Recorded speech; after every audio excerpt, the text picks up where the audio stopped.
Newsradio 1270 and 106.7 KIML.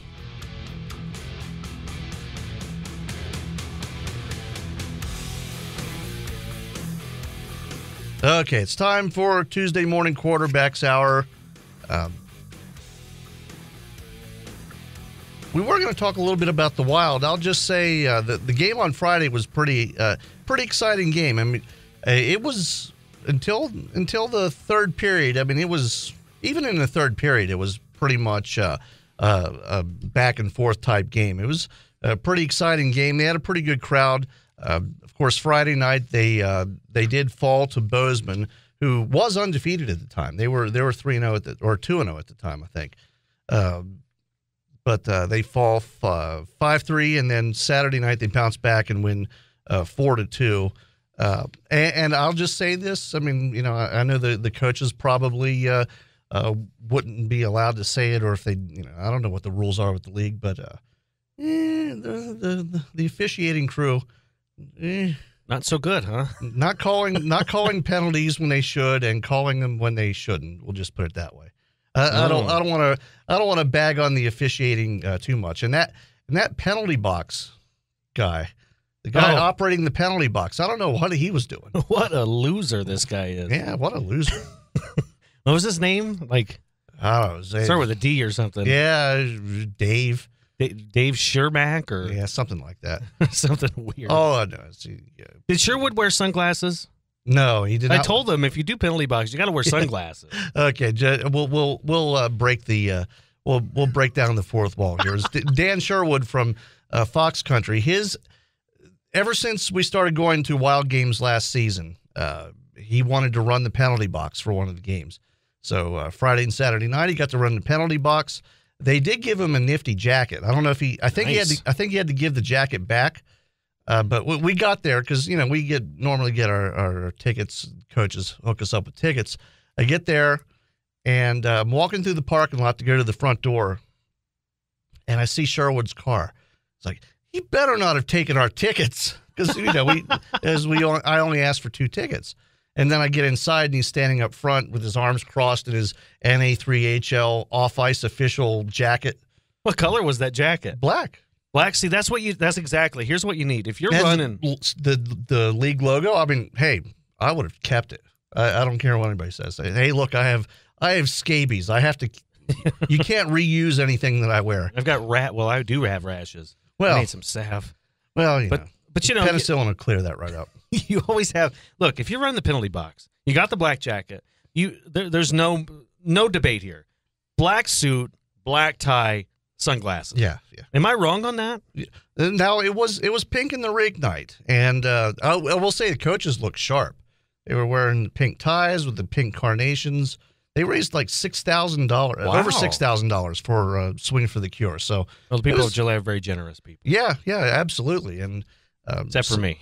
Well, I know how much. I don't know exactly how much you make, but I assume it's something near what I make, and there's no room to be generous.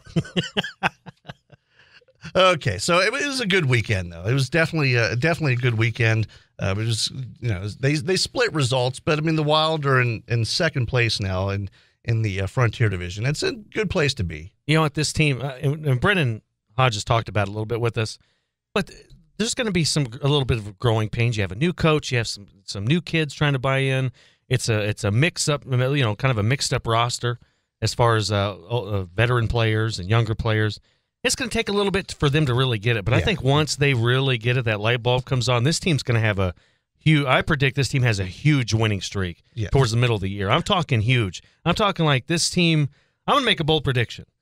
At some point, this team wins I'm going to say 12 or more. Okay. 12 to 15 games in a row, this team's going to win at some point. That's my prediction. They do need to bring a couple more players in. I know we've talked about that the last couple of weeks, but they're still a little short in the bench, so bring in a couple more players, give the guys a little bit of a chance to get some fresh legs under them, and they'll be able to put some stuff together. It's going to be an exciting season. Yeah.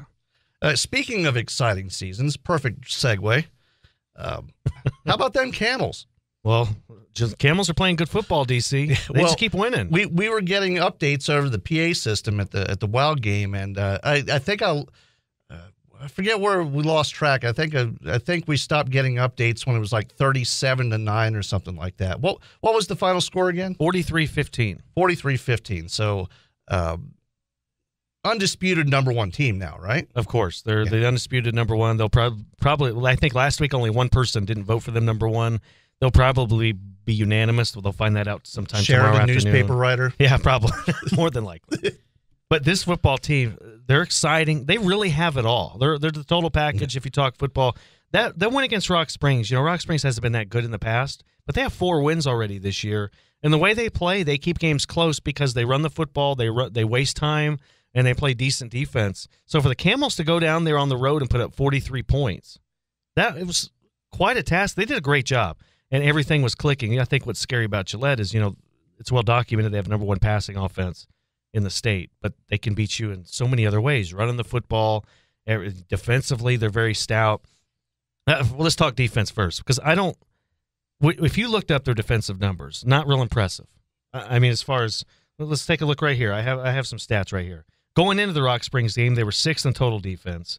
They allowed 336 yards per contest. They were actually 9th out of 10 teams in pass defense. These are skewed, though. Don't listen to these. These don't really matter because the starting defense only played in like a half of a game, and they're only giving up 14 points a game, actually under 14 points a game now. Yeah, basically what we're looking at is we're talking about next year and the year after starters are giving up those yards. So we're talking, 10th graders giving up yards. You're right, and the fact is the way Wilkerson does his defense, they always sub in. So a lot of these younger players are actually getting time with the starters. But you're right. I mean, we're talking about when they get when they're up big and get into the second half, they're playing some really young kids, sometimes freshmen. And so, these numbers are skewed. The basic point is the starting defense isn't even allowing 14 points a game when they play. Yeah, well, and they're fortunate to be in a position where they don't have to play as much either. I mean, that's good for the end of the season, because the end of the season you don't want to be banged up and then have Sheridan come into town for that rematch on a night that probably will have better weather. I mean, in November it's going to be better weather than we have now, or than we had last time Sheridan was in town. Not gonna have 3 inches of rain that night. Exactly. And, people always, whenever I talk to other broadcasters or people when I travel, they say, what makes Gillette so, what is their X factor? Why are they so good? It's the trenches. Because they dominate you on the offensive line. They move people. And on the defensive line, they get in the backfield and disrupt things. That's why this team is so good. And they do have the skill players. They have Dalton Holst at quarterback. And me and Wilkerson talked about it. He just kind of always makes the right choice. Never tries to force things. Always makes the right choice. You have the number one receiver in the state, Matt McCula, who has now 35 catches on the year, had 7 more catches last week. So you do have those skill players. You have Rue Ayton at running back having a really good season. I believe he's got 6-7 touchdowns right now. But then all that is because the offensive line works so well as a unit. So that O-line and that D-line is really the X factor for both these squads. Now, and I just got to give you kudos for you're like me. You laminate everything. Your stat sheet and scorecard and everything is always laminated. I learned a hard lesson my first football game here. In my first high school football game, I learned a lesson to laminate things because when you don't and the window's open, stuff goes flying. Papers go flying. Or you spill something on it. Yes. And then you can take a grease pencil and write on it and just wipe it off. And you have, trust me, I laminate everything. I laminate my insurance card. I laminate my it's the way to do it. My car registration, all that stuff. Typically, I spill nacho cheese on paper, so I have to laminate it. That nacho cheese is tough to get out. It really is. So what do we have coming up this weekend, though? Well, Laramie is in town. This team, they've won 2 of 3. Look at the record, only 2-5, but they've won 2 of 3, and their offense that's kind of started clicking. Through their first 5 games, they only average 11 points a game, but over the last 3, they're averaging 33, so I'm sure Gillette won't take Laramie lightly. Of course, that's out at Camel Stadium. Friday night, kickoff at 7. Coverage begins at 6:45 on 97.3 Camel FM and online at basonsradio.com. Go out to Camel Stadium, but also listen to me. Put your phone at basonsradio.com, throw a headset in there. Oh, there you go. or just use an old-fashioned transistor radio. There you okay. Well, actually, I'll take it. Actually, most phones have FM radios in them now too. Oh, so, that's true. The website, now I know we're supposed to get hits for the website, and I know we're supposed to get hits for streams and stuff, but it's a little bit of a delay. So the radio is the way to go. Radio's the way to go. Old-fashioned. No one needs that internet stuff. We just do old-fashioned radio around here. What's with the interwebs? The internet is 30 seconds behind. They scored 3 touchdowns since this last call. What's the last thing you listened to online? Give us a call. That's my radio guy now. He doesn't actually talk. He just makes noises like this. You know, that would probably get me a job in a big market if I talked like that every day. But it would take years off your life to talk like that every day. Yeah. I think by the end of 4 hours, my vocal cords would be outside of my body. Smoking cigarettes is more healthy than doing your voice like that every day. That's how most of those guys got those really good voices. As bad as it is for your lungs, it's great for your vocal cords. Smoking cigarettes? Yes. Well, I'm not going to suggest that young people wanting to get into radio smoke, because that's a bad thing. But it is good for your voice. I don't smoke cigarettes. I've never smoked cigarettes. I've never smoked a cigarette in my life. Yeah. I've never. I don't smoke anything anymore. I quit yesterday. I mean, my mother smoked like a chimney, so I probably got enough secondhand smoke to do me an entire lifetime. But I've never done it. I only smoke on occasion. That's only to get my mind right. Maybe if I did, my voice would stop cracking. I'm 42 years old, and voice still cracks. That happened to me the other day. Usually when I turn the mic on, right as I turn the mic on, the voice just goes up an octave. I have no idea why. Okay, so again, Friday night, 97.3 Camel FM. Listen to the game. Go to the game. Go to the game. 7 o'clock kickoff, 6:45 coverage. Just stay out of my parking lot. Get off my lawn. Yeah. Well, see, I live right behind the stadium. You have no idea. They put up the signs. People still park there. Oh, yeah. It's funny. Sometimes I'll be driving into the parking lot as school's getting out, and students park in our parking lot. I have no idea how, because we have little stickers that are supposed to be enforced, but they're not enforcing them. They don't enforce anything around here. Parking. Okay, we have enough time for this. Uh-oh. We have enough time for this. It's not sports related at all, but have you ever noticed how bad people park around here? I love this place, and it does speak that this is a great community, that the worst thing that there is people that can't park. But, oh boy. How about drive? Driving's pretty bad, How about drive? They can't park, and they also can't drive here, seemingly. Well, most people are good drivers in Gillette. Most of the nice folks of Gillette are great drivers. Some are really bad. What is it with turning lanes? Get all the way in the turning lane. See, I'm from back east, so I'm used to people that can't drive. Why are you halfway in the turning lane and halfway out where I can't pass you because I don't want in the turning lane? I don't understand it. You want to laugh sometime. I went to a local restaurant. I'm not going to name the restaurant for dinner on Friday night. And this is a restaurant that has a pretty small parking lot for the size of place it is. It's a chain place. It's pretty big. And they have a row of parking spaces right along front, including the handicap spaces. So I go in, have dinner, come out, and I see a guy driving a purple. It was a purple Dodge Charger. I'll actually name the car. This guy parked right in the middle of 2 spaces. Oh no! If he could have taken 4, he would have. But he parked right. He straddled right in the middle. It's not a question of, he's just a little bit over the line. The line was right down the middle of his car, and it wasn't that great of a car. I mean, it was a nice car, but nothing special. But that's an everyday occurrence. Wow!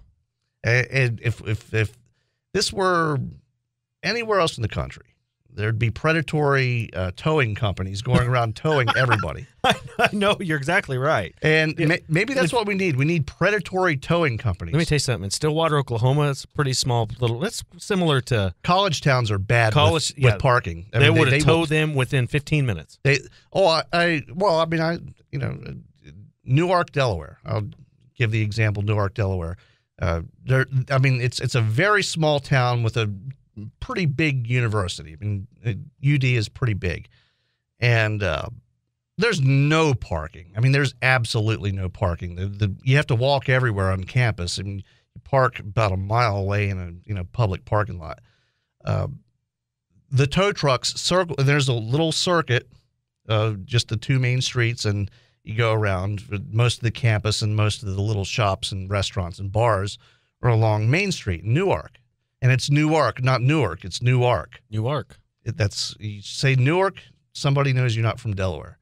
Tow trucks run the circuit all day long, 24 hours a day, looking for people to tow. Wow. You're more than 6 inches over the line, you're towed. Speaking of driving, so Sherwood and I go to lunch yesterday, and it's really not a driving thing, but it's just it's a don't be a D-bag thing. Okay. We're sitting in this big old white dually truck is there, and this guy starts revving up his engine at the stoplight. Diesel? Yeah. What are you doing? He's rolling coal. You ever seen rolling coal? That's part of the culture of diesel trucks. Where they purposely cripple the computer on the truck to make it spew black smoke. Oh, you can rev up your diesel and spew black smoke, guy in the white truck. So my advice, if don't be a D-bag and do that. What a loser. Okay, we got that off our chest. Why don't we take I've got more. No, I'm kidding. There's always more. I could talk about the parking in front of Dollar Tree, where there are there's 2 rows where there aren't parking spaces, but for some reason people think that there are still parking spaces there. They repainted the lot, so it's pretty clear where the spaces are. People still park because they can't walk 20 extra feet. And anybody that's been to Dollar Tree or Office Depot knows exactly what I'm talking about. You can go there right now. I guarantee there will be somebody parked. Plus, it blocks the handicap space, which is not cool. Which we make jokes about it. We make fun of people that can't park, but that it really is. I mean, you're blocking a handicap space when you do that. Okay. Now we got it. But most of the people are okay. Oh, the people are great. I mean, seriously, you're living in a good place when the worst thing is that people can't park. Exactly. I mean, people aren't getting shot. We're not getting robbed. We don't have crime waves or anything. We just have really, really bad parking. And driving. I'm used to that, though. Delaware is terrible. Oh, you have no idea. It's worse than New Jersey. You can believe that. Interesting. The people in New Jersey are rude and aggressive, but they can drive. Same thing with New York City. They can drive. Delaware can't drive, and they're rude and aggressive. Oh, that's not a good combo. No. Okay, well, we'll take a break. We'll come back and talk a little Pronghorn basketball. I think Lady Pronghorns this time. Yeah. Right? Okay, we'll be right back. The Tuesday Morning Quarterbacks on Newsradio 1270 and 106.7 FM KIML. You're listening to Tuesday Morning Quarterbacks with Don Carpenter and Chris Brennell.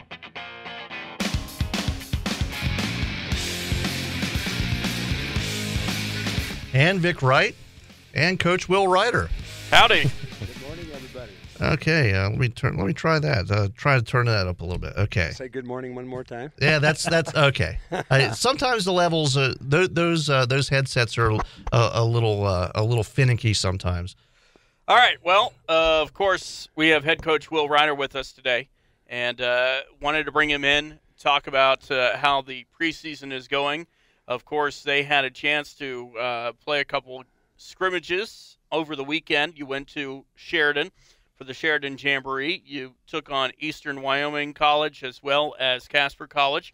Who'd you play first? Eastern Wyoming? Yeah, we played Eastern at 12 o'clock, and then 2 hours later we played Casper. So it was a good test for us. Now, before we get to how the scrimmages went, let's talk about the team. You've had to dismiss a couple players. You have a couple players that are injured. What's the status on what the team is looking like first off? Well, if we can stay healthy, we might be pretty good, but that's the big question mark right now. We started with 13. We're down to 11 now after a couple of disciplinary dismissals, and then we've got 2 that are injured.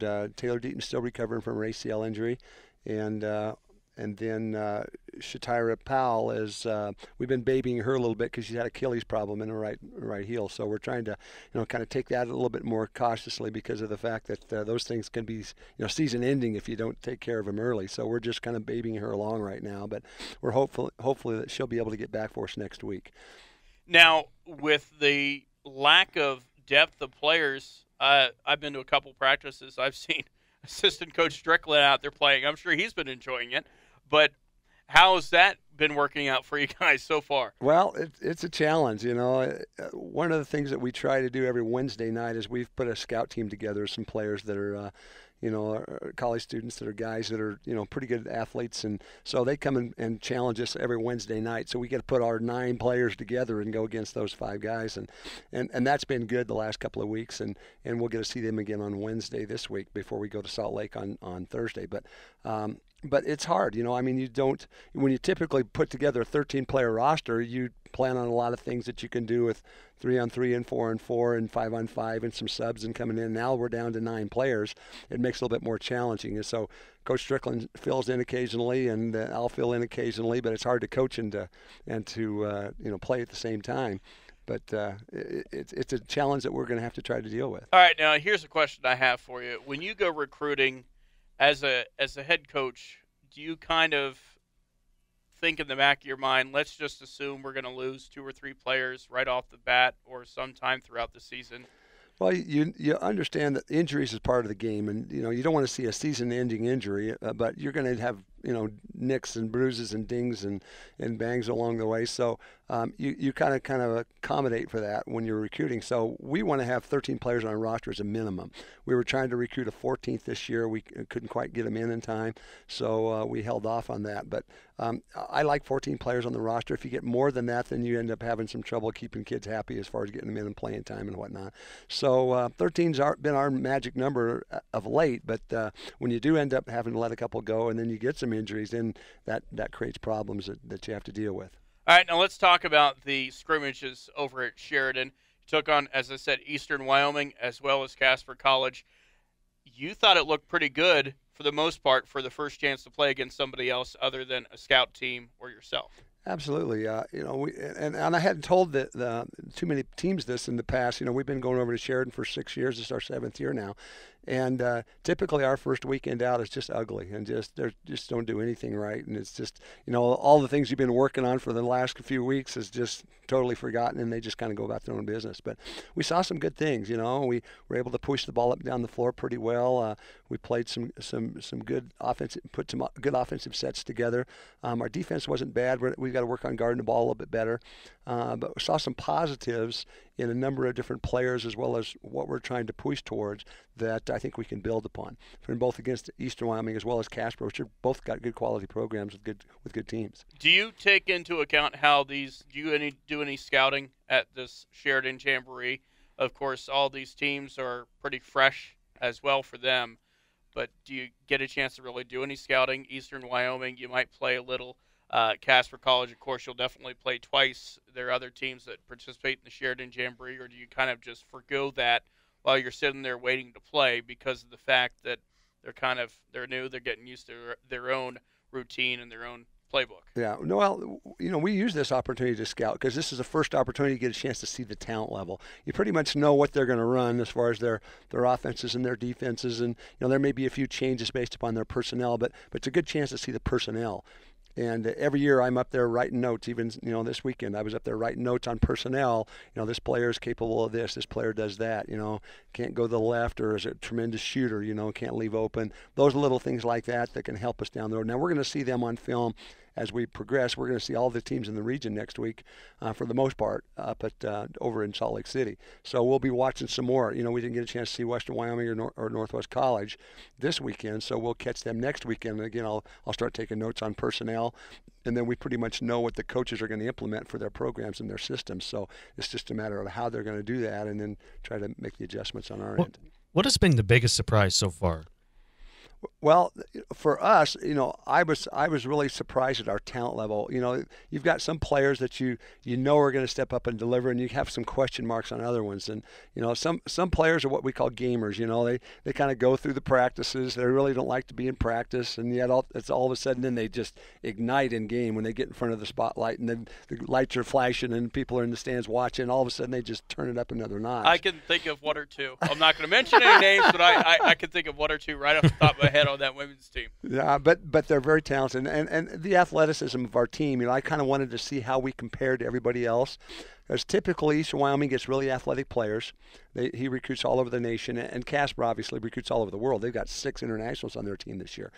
And yet I think our athleticism was as equal to or even better in some cases than the teams that we went against this weekend. Now, we'll have to go get some really good talent over in Salt Lake this weekend. We play CSI, we play Snow, we play, ESU, Utah, and so Eastern Utah. So we'll have a chance to see how we stack up over there in the other region this weekend. Now, with all those games that you're taking on, are you going to try and take it a little slow and hide some of your strategy? Because I believe you're going to CSI this year too, correct? Aren't you? We're actually going to go down to Seward, Kansas, and That's right. Liberal, Okay. and play Seward down there. I'm thinking of the other guys. I'm getting everything confused. We actually play CSI in the PAL tournament. That's what it is. Yeah. I knew you were playing CSI. I don't have the schedule in front of me, but I knew you were playing CSI, and you've played Snow a lot. Now, one thing that head coach Sean Neary brought up when he was in here last week is you only get 4 days to play as many games as you can, and that's why you're playing those 4 scrimmages in that one day. How beneficial is it for you to get as many games in as possible? Well, we asked Neary the same question. I wanted to ask you. In the past, Coach Neary's got 14 guys, 15 guys that he's working off, and he can get a lot of rotations in. And if you play a lot of games in one day, you can get a lot of people through.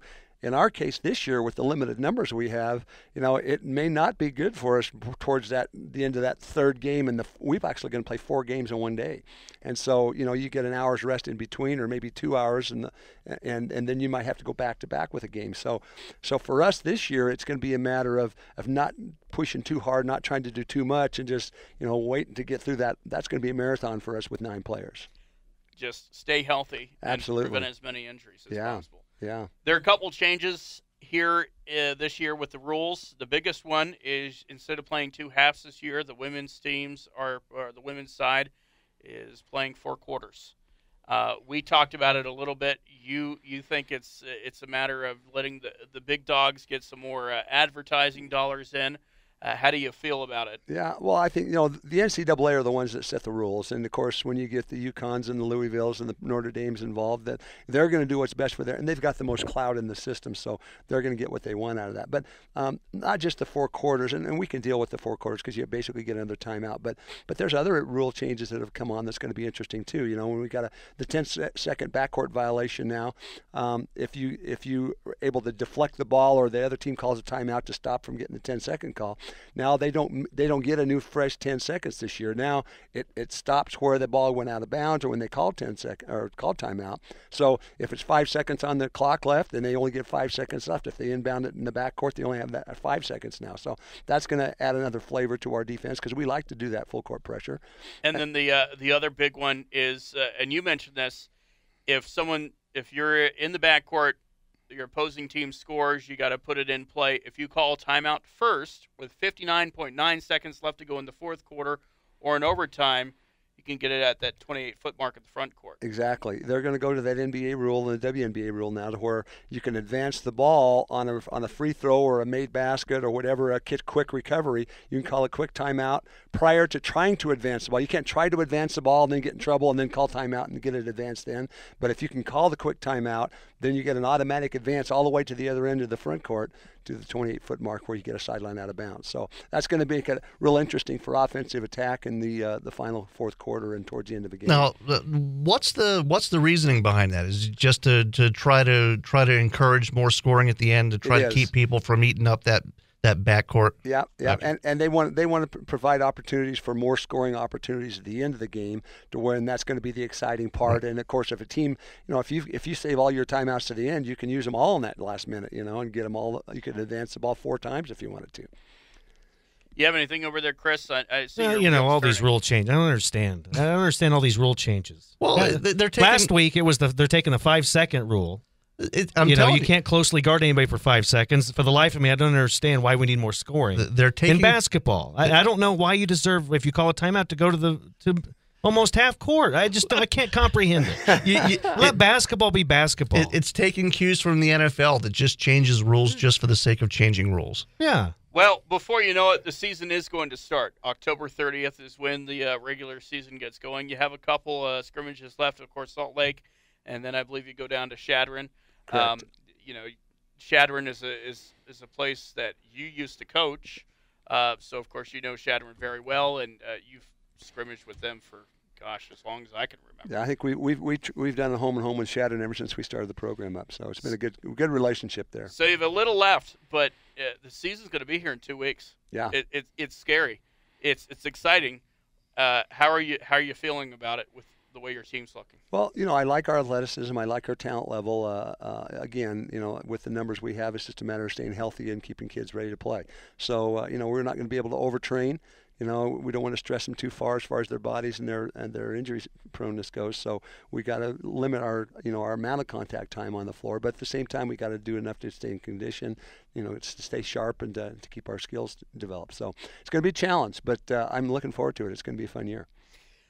Some of the games, some interesting ones. You were talking about going out to Kansas. First time you're going out to Kansas for a big tournament. We talked about last time you were in here at Kansas. The Jayhawk Conference is known for lots of powerhouses there in basketball. That should be exciting. Well, we're excited to play, the team in that Jayhawk division there, just because of the fact that typically 1 or 2 of those teams are in the top 10 every year, or top 20 every year. So, and I think Seward, they finished with 23 or 24 wins last year, and they've got a good group coming back. So I think they'll probably be one of those that are challenging Hutch this year for the top spot in that region. So if we can play them well, or even potentially if they overlook us and we get in there and get a win, it's going to send a big cry out to the nation about, hey, who's this Gillette, and maybe we can get a chance to get in the polls, maybe get one of those at-large bids down the stretch if we have to use one. Yeah, and that's another change this year. It's not in Salina for the national tournament. It's in Lubbock, Texas. Yeah, we're looking forward to that. Nice weather, at least. Yeah, there's a good Cajun restaurant down there called Jazz. Oh, well, if we get down there, Chris, we'll have to get a hold of you. You can tell me where to go there. Oh, yeah. Great place. Lubbock's a nice town. And of course, well, you had pretty good weather in Hutch last year too for the men's. Hutch wasn't bad. Oh my God, the building. The building was so hot. They were voting to fix the. I mean, they had to put a new AC system in. They're going to put in a whole bunch of new renovations there in Hutchinson. But yeah, Salina hosted it for many years. Hutchinson's hosted it on the men's side for many years. But I guess Salina lost it. And Lubbock is going to be hosting the national tournament this year. Lubbock Christian University is going to host this year, so we're excited about that. Well, we're going to try to get Vic down there if you guys when you guys make it. We'll say when. We'll say when you guys make it. We'll take up a collection and get Vic down there. I don't mind going down to Texas. Other than the Houston airport, I haven't been in Texas, so I'll take that opportunity. That time of year, it's nice. By the way, we are adding a lot more games, so we'll be doing all the Region 9 road games this year. So I'll be traveling, and we'll be doing all the Pronghorn women's games on the road. So we'll see Powell, Riverton, Rock Springs. So yeah, fantastic. And we hear lots of great comments too, Vic, about your play-by-play and your ability to explain the game to people that are not actually watching. Well, I appreciate that. It's been good. That. Thanks for your help. I love doing it. Okay, well, the first game coming up on the 30th. On the 30th, yes, women and men at the South Campus. Hopefully, last year at the South Campus. That's what we're hoping. They're getting there. They're starting to make some progress on that. So I did some digging there the other day. Well, overnight they didn't see me. Yeah, I was trying to help out. Well, you just you try to put your own mark on it, right? And never. Hopefully, they don't dig up whatever you put there.